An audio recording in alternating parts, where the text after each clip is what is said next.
English made easy. Let's talk about reflexive pronouns.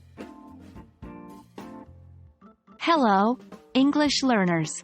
Welcome back to another exciting lesson in our series on English grammar. Today, we're going to delve into the wonderful world of reflexive pronouns. Don't be intimidated by the term. By the end of this lesson, you'll be using reflexive pronouns like a pro. Let's get started. Reflexive pronouns are a special kind of pronouns that we use when the subject and the object of a sentence refer to the same person or thing. In English, we have specific reflexive pronouns for each personal pronoun. Here they are: myself, yourself, himself, herself, itself, ourselves, yourselves, and themselves. The key thing to remember is that a reflexive pronoun always refers back to the subject of the sentence or clause. To truly grasp the concept of reflexive pronouns, we need to see them in action. Here are some examples. 1. I cut myself while cooking dinner. 2. You should give yourself a break. 3. She blamed herself for the accident. 4. The dog hurt itself while playing. 5. We taught ourselves how to play the guitar. 6.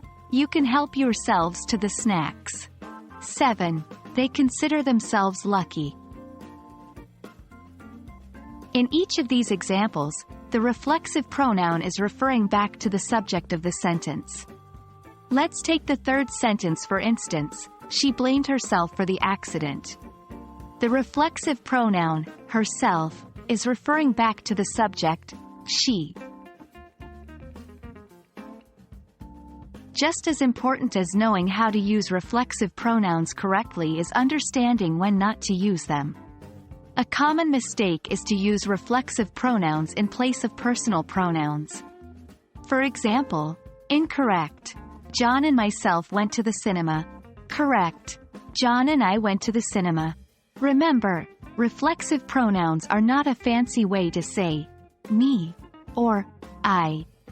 They have a specific function, to refer back to the subject of the clause.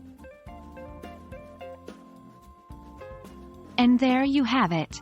That's a wrap on reflexive pronouns. I hope this lesson has been helpful and you now feel more comfortable using reflexive pronouns in your daily conversations and writing. Keep practicing and you'll master them in no time. As always, happy learning and see you in our next English grammar adventure.